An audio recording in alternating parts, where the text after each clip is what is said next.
Welcome everybody to our new seminar for the One Word ABC seminar series. Today is my pleasure to introduce you Agnieszka Borowska from the School of Mathematics and Statistics at the University of Glasgow. She has Bayesian methods, time series analysis, Monte Carlo method, data analysis, and machine learning as some of her highlights and key research interests. And today she will present her work on GP-enhanced semi-automatic ABC for inference in NSPDE system for chemotaxis. So thanks for your time and, well, enjoy. Thanks, Massimiliano, and hello everyone. And well, first of all, many thanks to the organizers for this opportunity to present my research to you. And the research, which is joint work with Diana Gurgita and Dirk Husmeier also from my school. And well, in the beginning, I need to say that, well, this talk will be quite different to those you've previously seen in this ABC series, as our work was motivated by one particular but challenging problem, which is inference in the system of for chemotaxis. And so my talk will be a bit more applied than methodology oriented, though I will describe a methodological innovation that we introduce in our paper later on in my talk. And well, I must say that when we started this project, we thought that we would mostly work on developing and comparing different techniques and methodologies, but eventually it turned out that the problem is so complex that a vast, like a considerable amount of time was just spent on understanding outputs from the simulator and extracting or trying to extract the relevant features. So, but I still hope that you find this our project interesting, because, well, after all, ABC methods were developed to tackle challenging practical problems, such as one I will talk about today. But to the point. So our overall goal is to estimate parameters of a nonlinear stochastic partial differential equation system modeling chemotaxis. So I will later on just refer to it as an NSPDE system for short. And what's chemotaxis? So chemotaxis is a type of cell movement in which cells are guided or directed by chemical gradients. And cell migration is a complex phenomenon, and there is a vast literature on this topic. And in particular, in biophysics, it has been modeled, for instance, using reaction diffusion equations. So, well, you may think, wonder, why do we care? Not everyone is very into needs to be into biology or pseudo thought formation. At least I wasn't initially. But it turns out that chemotaxis plays a key role in a number of crucial physiological processes. In particular, in cancer research, it's responsible. It's of interest in cancer research because it's responsible for cancer metastasis. And okay, so that's our main motivation, just to contribute to cancer research. And well, the challenge, the spoiler I've already indicated, are the outputs from the associated forward simulator, which are high dimensional. And by high dimensional, I mean like 500,000 dimensions and complex. But I will discuss those complexities later on in my talk. So first, I will just discuss our NSPDE system, as I know a few of you are interested in work on SDEs. Then I will discuss simulator outputs, so hopefully you can understand what I was complaining about. Then I will move to our methodological framework, which we call GP-ABC, which is based on semi-automatic ABC by Fernand and Prengo. And I will just sum up with a brief discussion. So the system. So there are quite a few models for chemotaxis out there.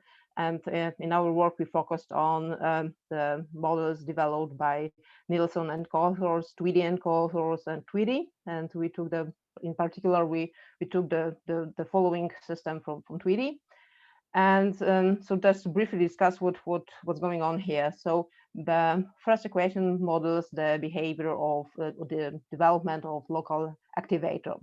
Then we have local inhibitor. And you can see that both local activator and local inhibitor are developed not only over time, but they are also described over space. So they are, well, as the name suggests, local measures.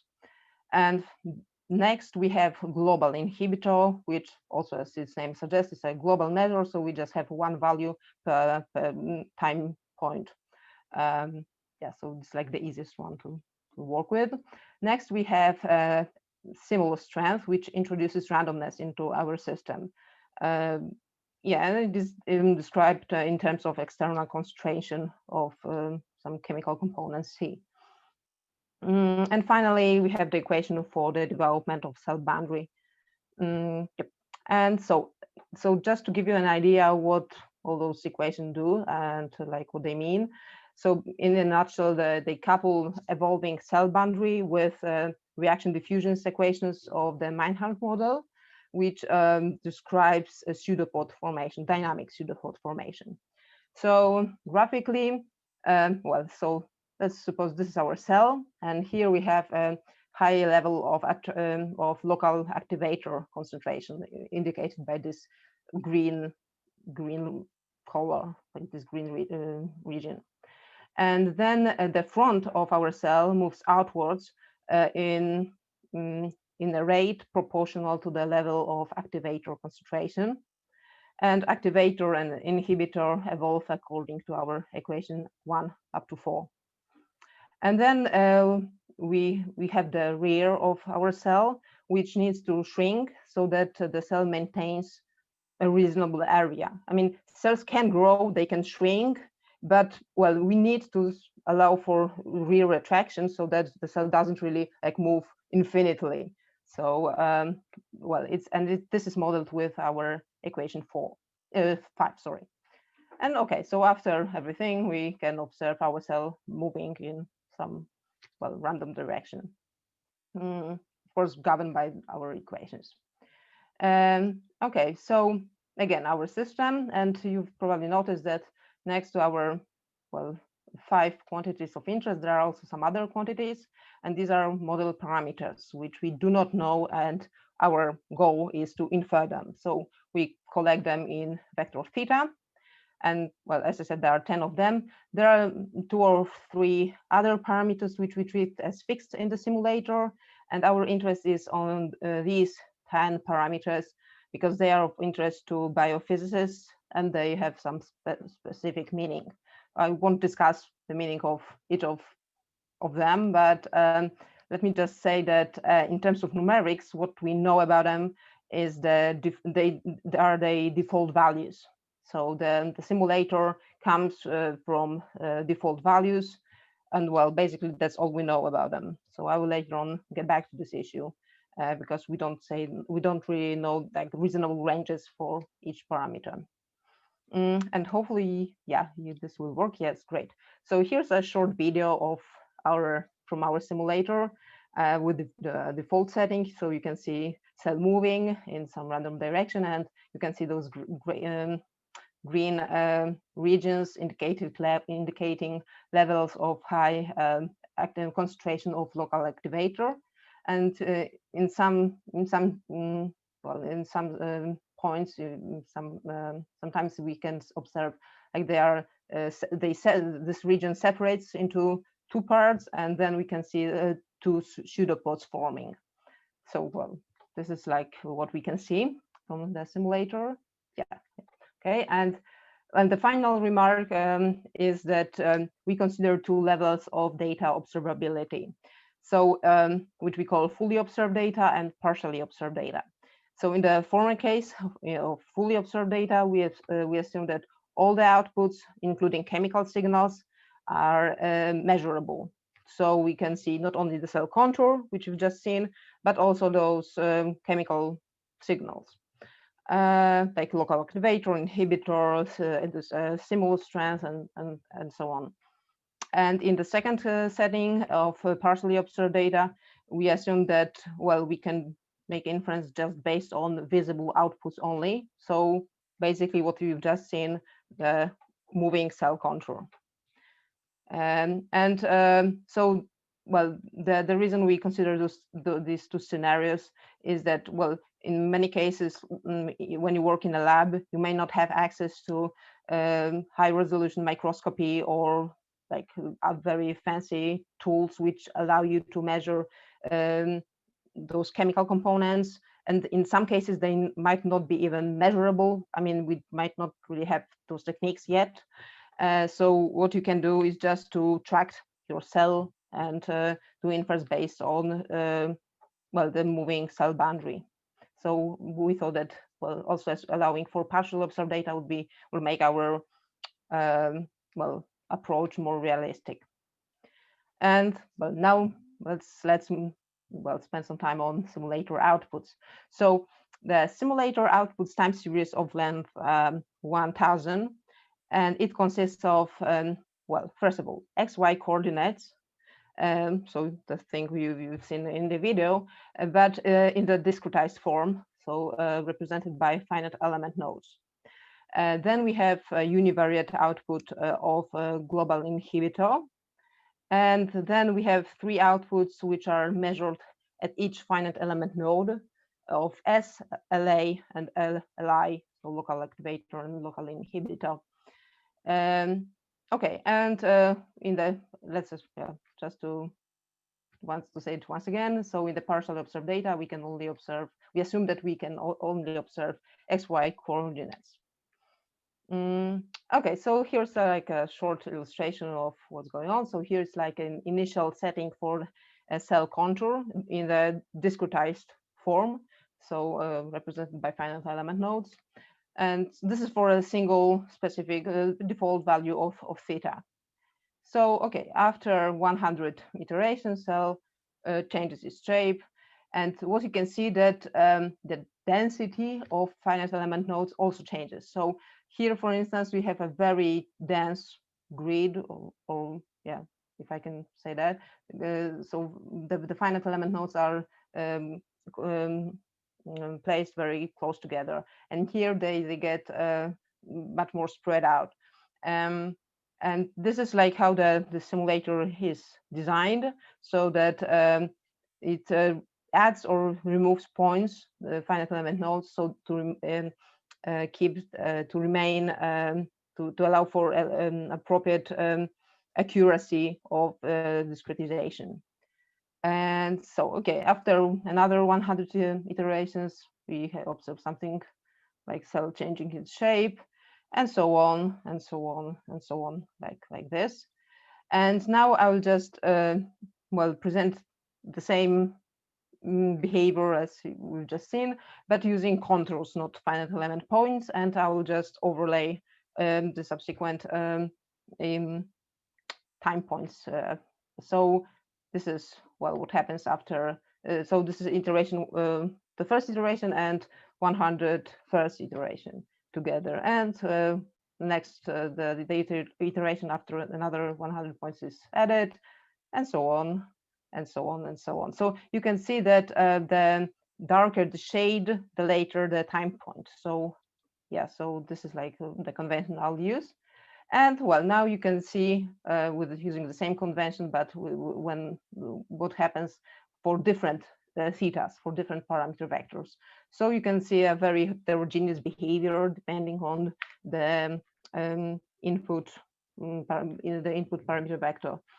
So in some cases, like here or here, you can see that the movement of cell is very directed, and cells seem elongated.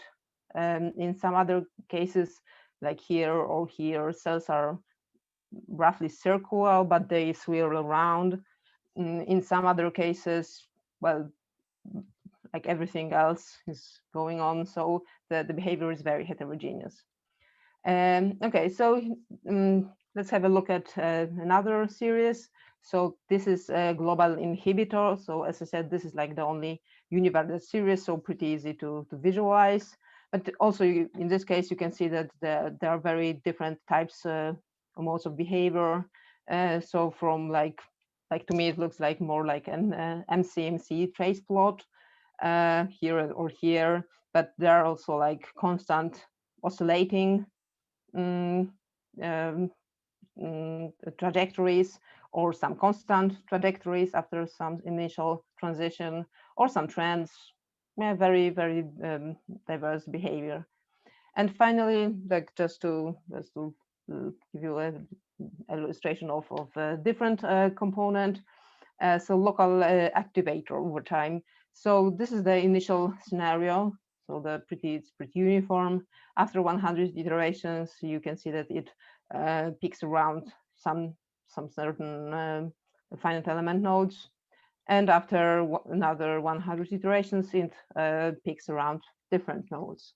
And after yet another 100 iterations, we can see like this bifurcation. So we have like bimodal, or even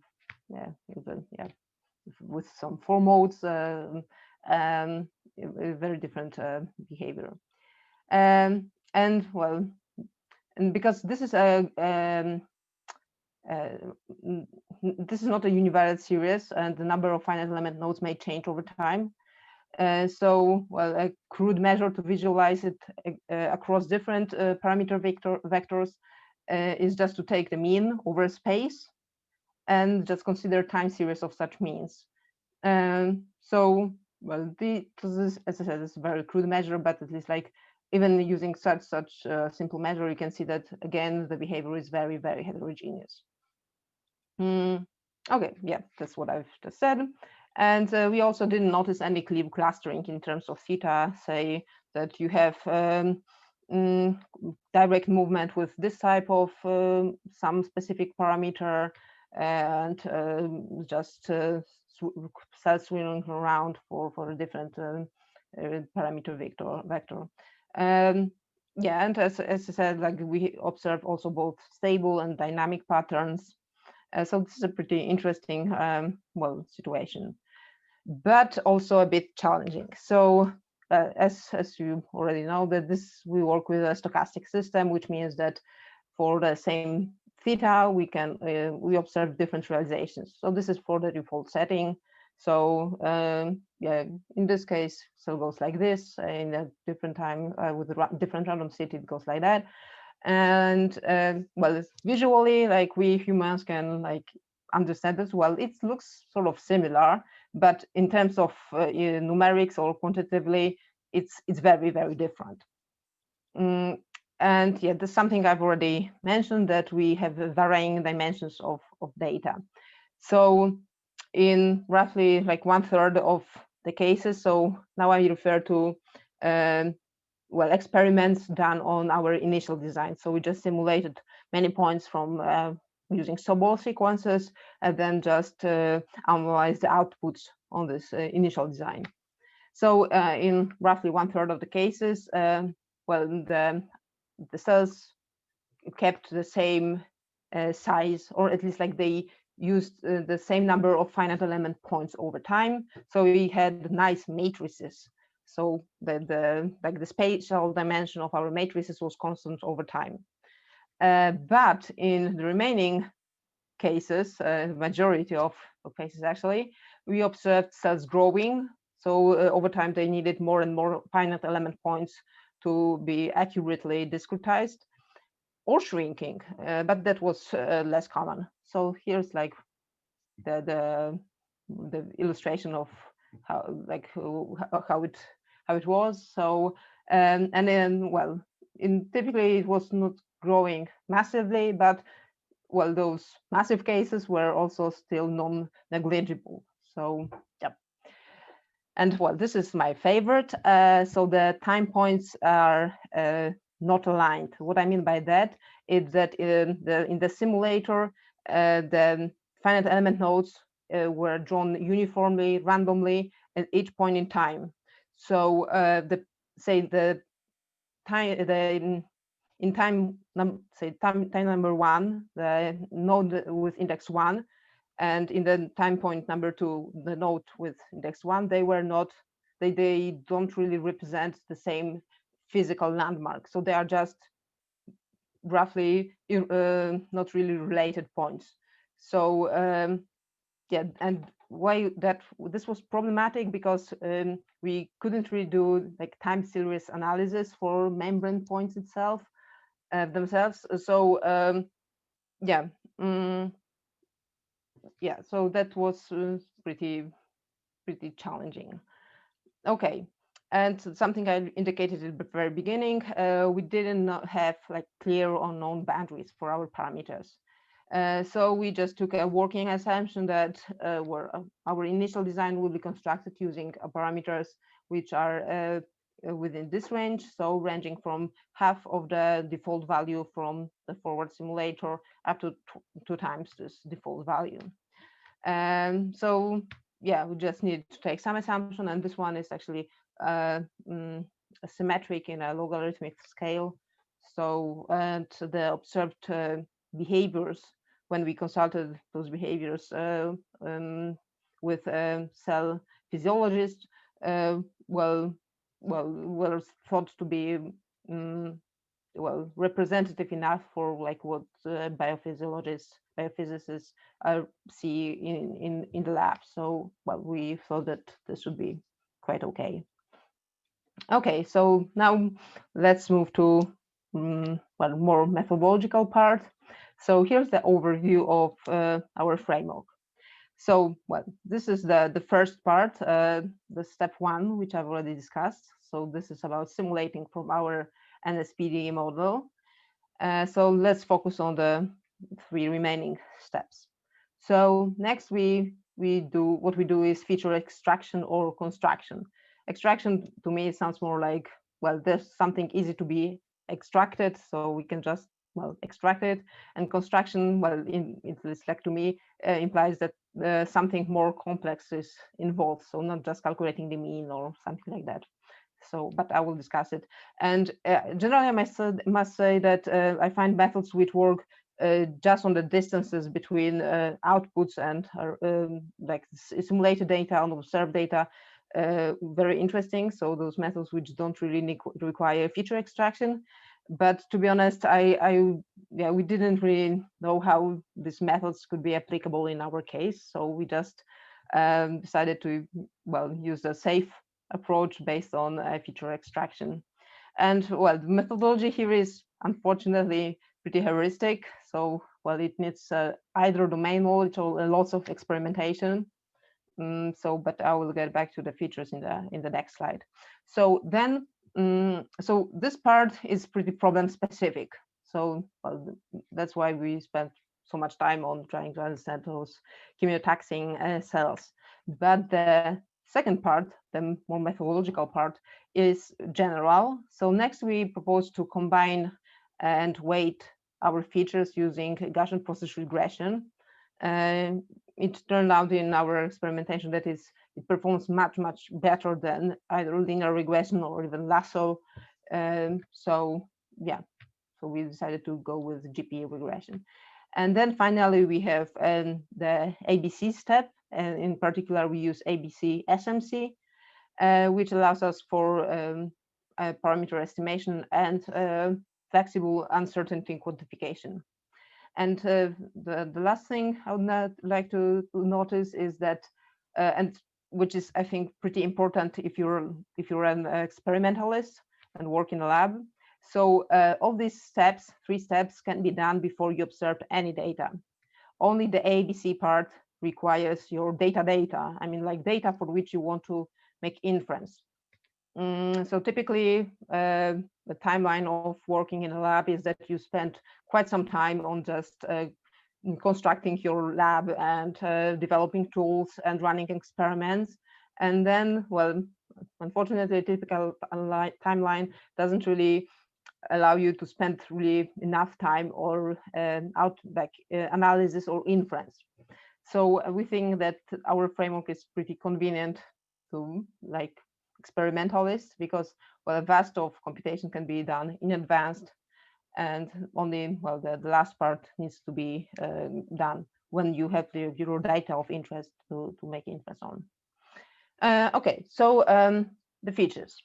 So in total we used 56 variables for fully observed data and 31 for partially observed data. So, so to be slightly more specific, well, we started with simple statistics, like we calculated the total distance traveled by our cell over time. We calculated its mean area, again, over time, or mean radius, again, over time. So simple stuff like this. Then we considered slightly more advanced, so that's just slightly more advanced methods. For instance, we found out that the time series of area perimeter ratios are quite informative about cell behavior. So we considered this time series and then fitted different models to this series, like polynomials, exponential, Fouriers, and the different models. And then we just selected the label of the model which was best fitting each this time series for each theta in our initial design.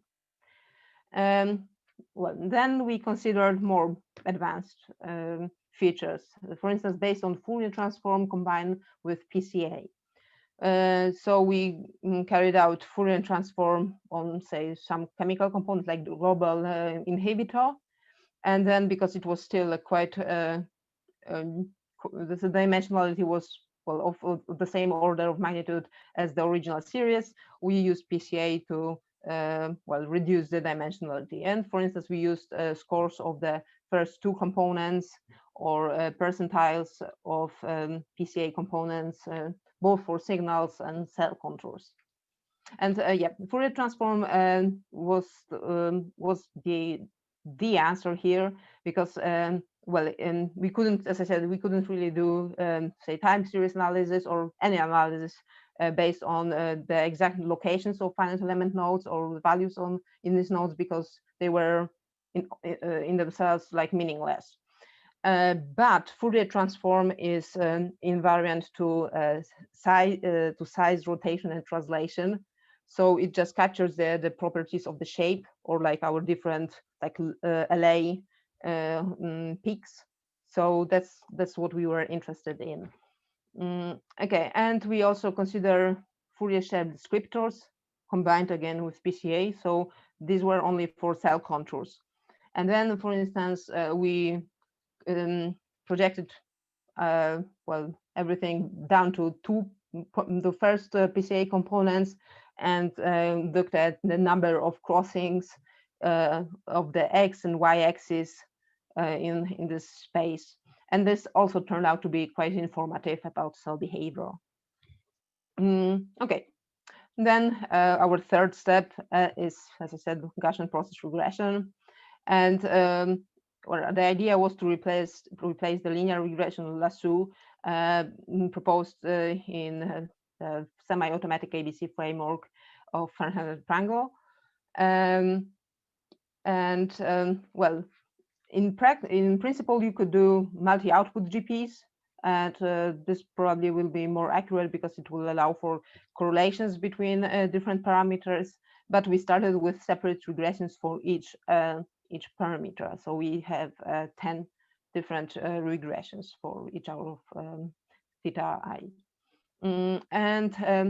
Regarding our initial design, we used 2,000 points from Sobol sequences for training, and then we tested the performance of our Gaussian processes on 100 points from Lightning Hypercube, or validated. Yeah, that's the better word.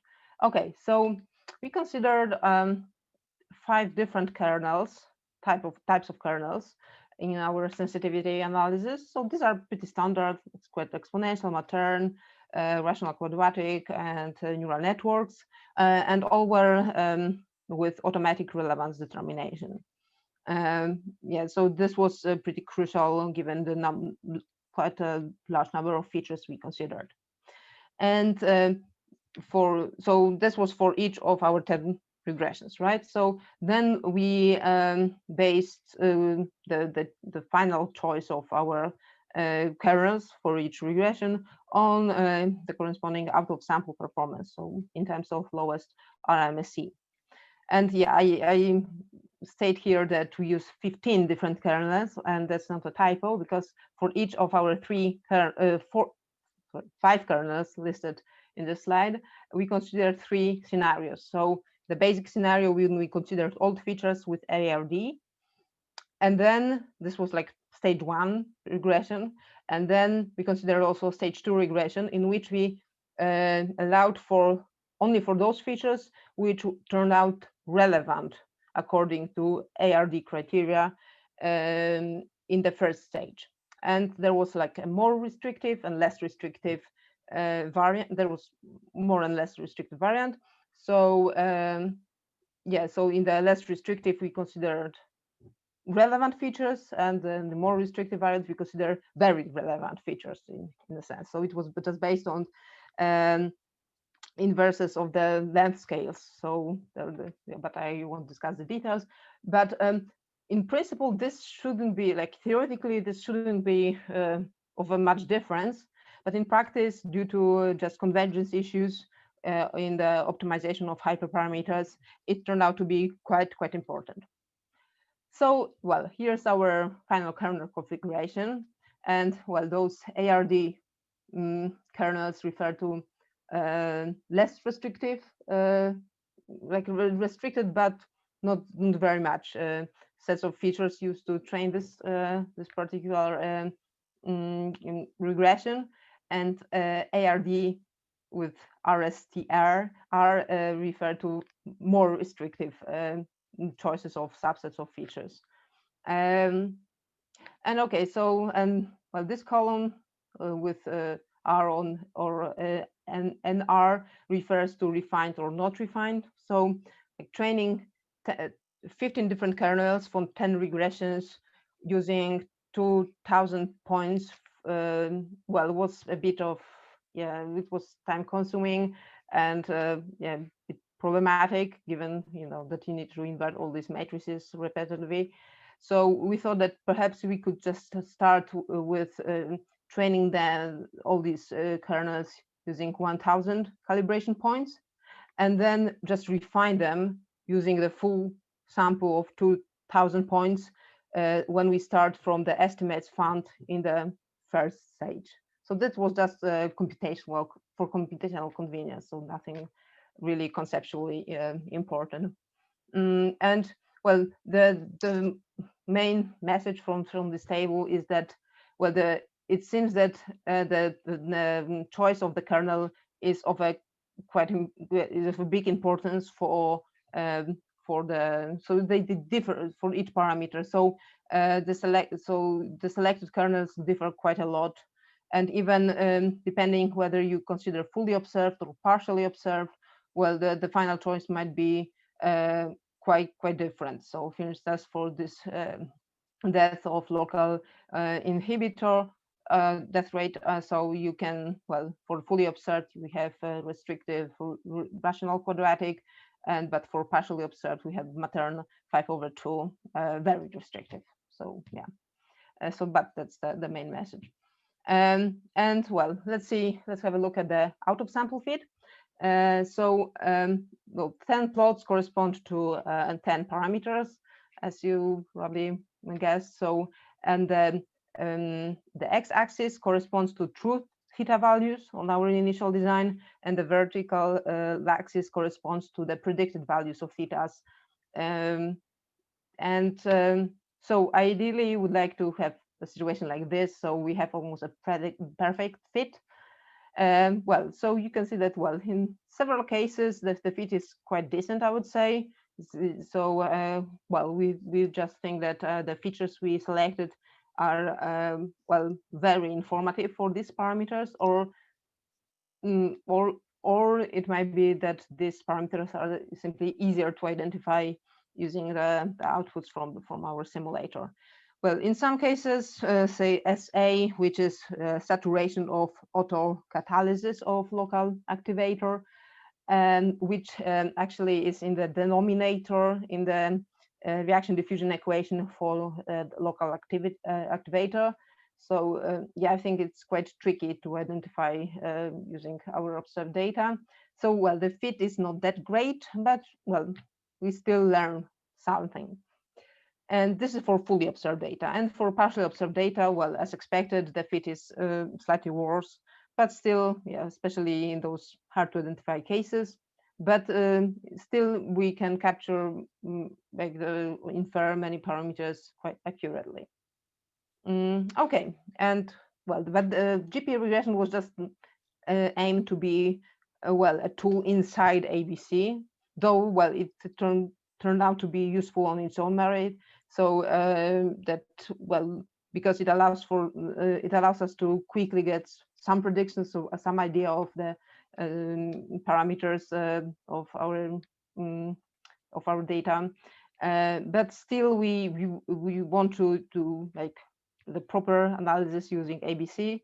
And well, our choice of ABC is pretty obvious in this case. Well, we don't really have like tractable likelihood in our problem, and what we can do is just simulate from the model.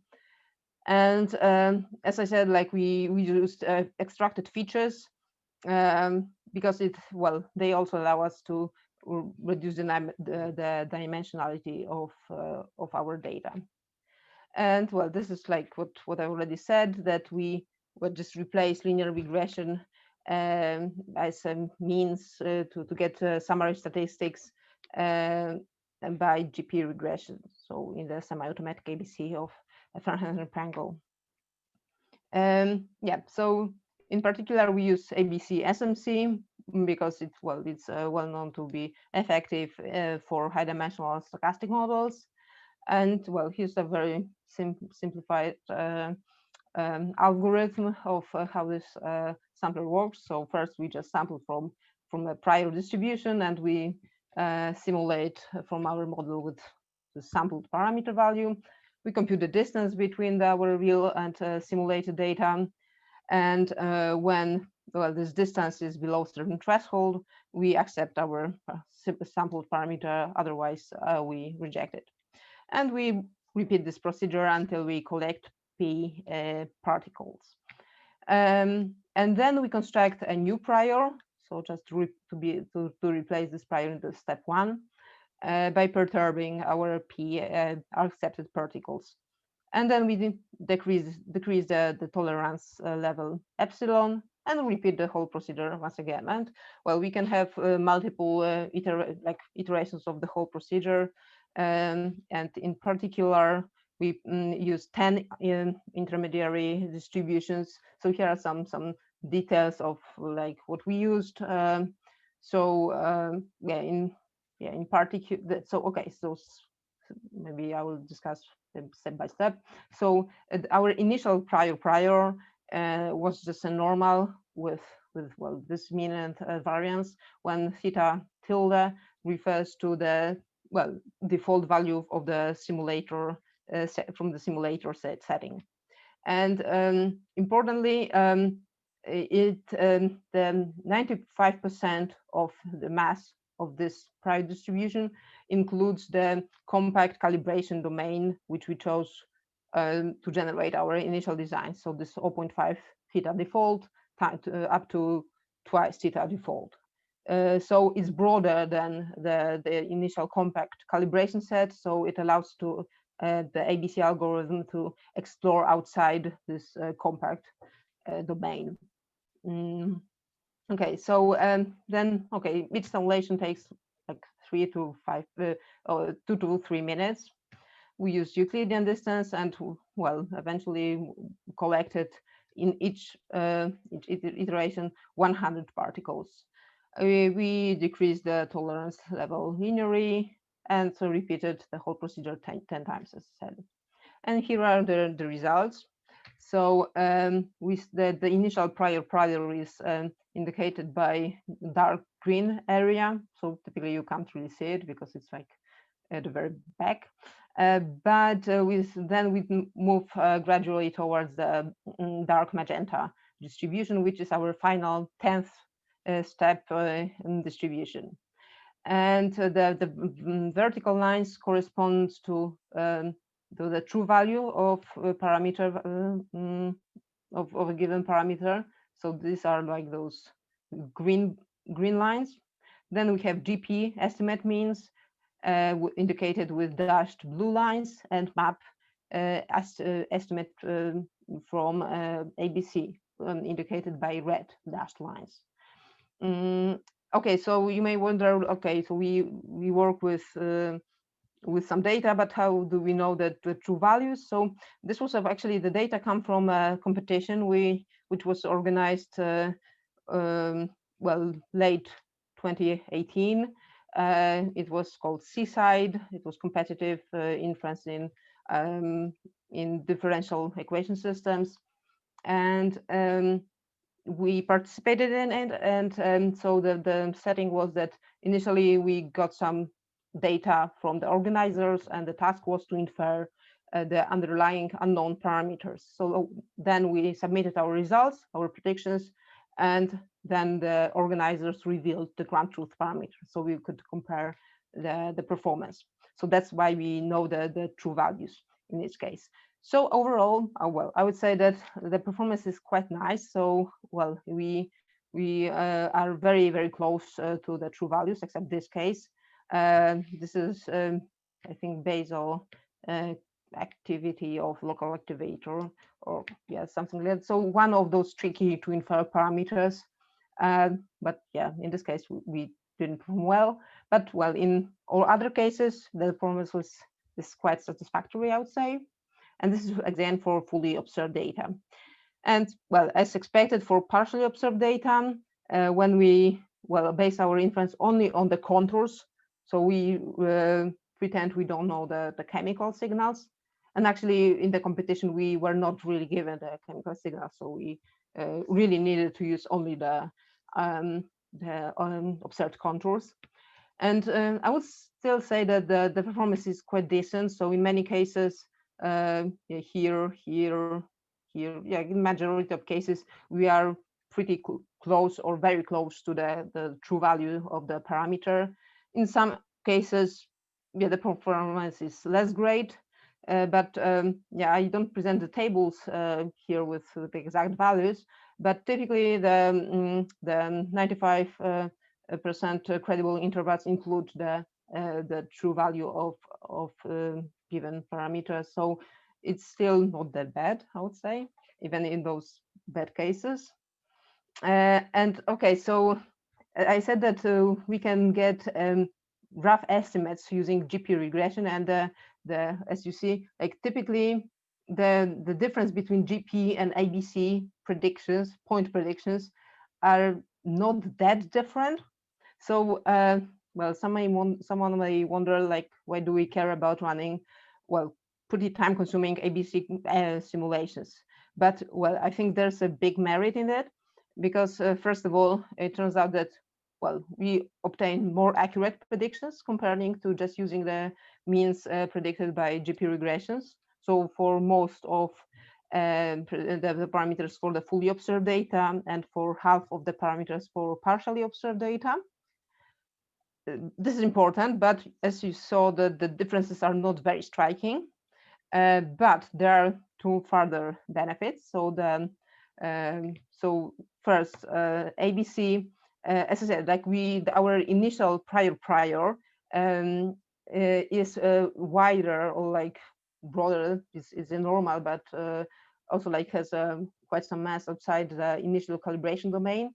So it can help with those parameters for which our initial calibration domain happens to be too narrow, which happened for, I think, 2 out of 20 in total. So when we combine fully observed and partially observed data, so in total for 3 out of 20 parameters, that the values chosen by the organizers were between our initial calibration domain. So ABC, we showed that ABC helps to recover those parameters compared to using just GP predictions. And well, and this is what I find personally most important, is that well, flexible uncertainty quantification. So GP regression implies Gaussian posteriors. Of course, we use GP regression with Gaussian likelihood, which is the most the default values, default setting, I would say. But you can see from ABC densities that well, the final ABC posteriors are very, very non-Gaussian. So, well, I think it's quite important to use this well, whatever you call it, ABC correction or ABC step, but it's very important for appropriate uncertain codification. Okay, so discussion. So I've just described like our project dedicated to inference in chemotaxis model based on nonlinear stochastic partial differential equations, and we combine GP regression with ABC. But of course, there are quite some limitations or ideas for further research. So first of all, the ranges for the initial design. So it would be nice to have a more formal or more established method to design these. So we start with some heuristic assumption, but so it would be nice to work on this. Further, so this another thing we could improve is to allow for Bayesian treatment of Gaussian process hyperparameters. So where for time considerations we just used MLEs because everything was already quite time consuming. But I think for proper uncertain codification, Bayesian treatment would be preferable. And something I already mentioned, multi-outputs GPs. Yeah, this I think should help a lot as we could allow for correlations between our parameters. And I think that's very important.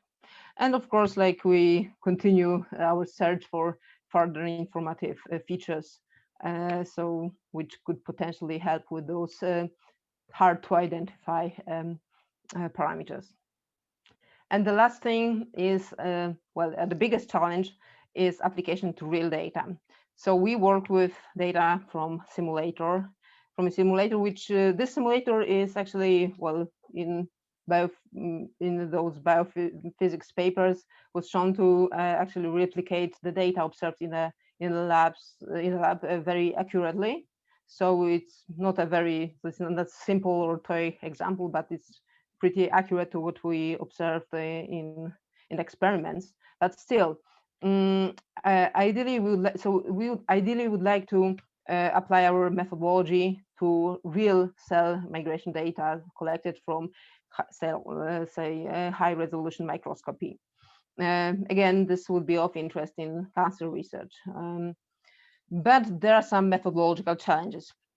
First of all, what you obtain from cell experiments in a lab are typically video data, so not nicely like numeric values like outputted by the simulator.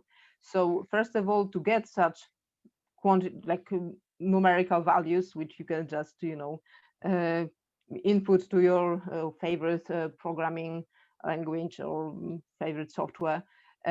So first of all, you need to do segmentation and tracking. And this can be either manual or automatic, preferably, but still this is a challenging task on its own.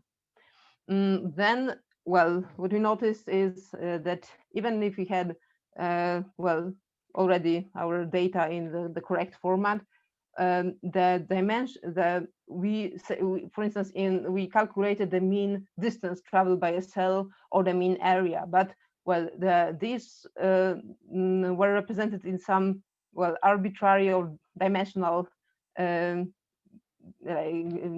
using dimensionless quantities. So area was not really in any standard, like any units you observe in practice. So then we would need to apply variable transformation to link the equations from the system to real observations. So they are in some reasonable units. And of course, what we would miss is that for real experimentally data, we don't really have ground truth values for the parameters.